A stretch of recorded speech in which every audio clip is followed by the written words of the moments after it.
In the final installment of our three-part series on tourism to Africa, we focus on air transportation.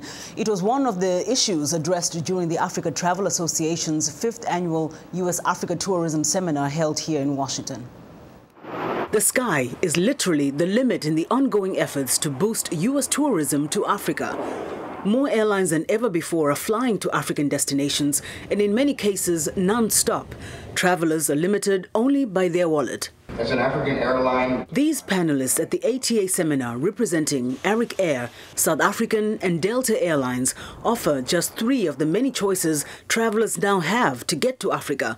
Delta's Jimmy Eichelgruen says they have flown 2.7 million passengers since they started flights to Africa 5 years ago. We started off with 22 flights a week. We are now up to 46 flights a week.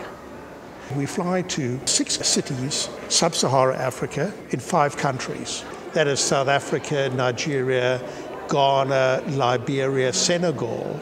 Airline representatives say travel to Africa is increasing due to choices, air carriers being more flexible with their flights and going to more top markets. South African Airways, a regular sponsor of the ATA events, which also flies daily from the US to Senegal and South Africa, is competitive, says its representative Greg Truman. I'll be a bit boastful to say, well, when you're the best airline on the continent, you know, all things are relative. We are doing well.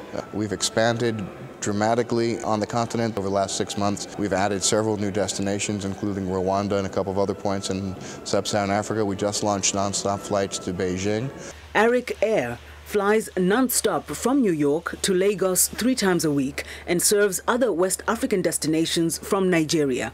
The airline's Robert Brunner says unlike other airlines he has witnessed shrinking, dropping routes or merging with other carriers, Arik Air is growing due to Nigerians flying home and more business investors visiting the West African nation. I am very excited about the progress that Arik Air in particular and Nigeria in more general terms has been making. The growth in Nigeria, the economic growth, the desire to be a player in the international market, the desire to grow their tourism potential, all that just means that there's going to be major growth going forward for years and years and years to come. A constant challenge for airlines and the tourism industry is the cost of travel for visitors. Truman says while they offer competitive services, including wine and on-flight celebrity chefs, rising fuel prices keep fares high. The cost of fuel is prohibitive. So the actual airfares are lower today than they were probably 10 years ago. The amount that we have to pay for fuel to get the passengers over has skyrocketed. Gas is now, I think, $110 or $112 a barrel, so it's approaching its record heights from just a few years ago, and that'll just hurt all travel, not just to Africa.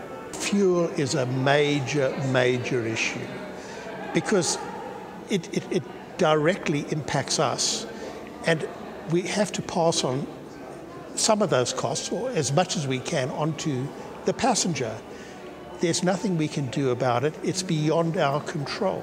Panel moderator Guy Tata of the World Bank says while the tourism industry is an important economic driver, it needs more collaboration from other sectors to benefit the country as a whole.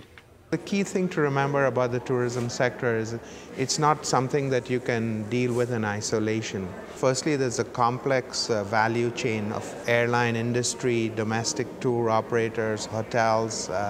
Then the backdrop to that is really broader things like road infrastructure, telecom availability, etc. So getting tourism to take off is something that requires a fairly coordinated effort across sectors, and that's why we really encourage governments to work on this from the standpoint of public-private partnerships. Now, for more discussion on tourism in Africa, we're joined by Kagnew Asfaw, Director of Sales and Services Americas at Ethiopian Airlines here in Washington. Mr. Asfaw, thank you for being on In Focus and welcome. Thank you for inviting me. So my first question to you will be, as South African Airways says it's the best airline in Africa, Ethiopian Airlines claims the same thing. Tell us what Ethiopian Airlines offers in terms of services to Africa. Well, in terms of services that we offer to Africa, the best advantage we have is location, especially to East and Central Africa. We actually locate in East Africa, so if anybody wants to go to East and Central Africa, actually we are the best. And the representative is right in saying that the term best is relative, so yes, we do claim we are the best in Africa. And you fly also 5 days of the week from Washington. Yes, true. That 5 daily flights is in February and March, but as of May 15, that would be daily. Now, I know that most of the passengers on Ethiopian Airlines, because I've flown several times, are Ethiopian. How much do you focus on the tourist market, tourists who are flying there specifically as visitors? About 4 years ago, about 80% of our passengers were going to Ethiopia. But right now that has reversed, so only 60% of our passengers go to Ethiopia and 40% go to destinations other than Ethiopia. So that figure has changed, and we really focus on tourism right now.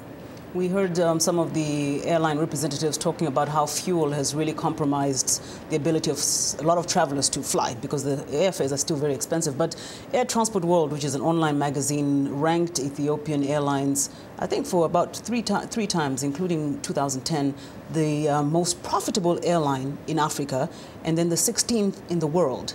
How does Ethiopian Airlines manage to stay that competitive when there are so many odds and a lot of airlines shutting down, especially in Africa? Yeah, the odds are even more challenging for us because although fuel is expensive everywhere, it is more expensive in Africa than other places. And we fly to more than 50 destinations in Africa and we buy fuel from these places, so the challenge is more on us. But despite all these challenges, why we are profitable is because we actually rely on our people. We train our pilots, our mechanics, we do our own maintenance. All those save a lot of money. So what? I guess you're saying that Ethiopian has a real national pride because it's a government-owned airline and it's all fully staffed by Ethiopians.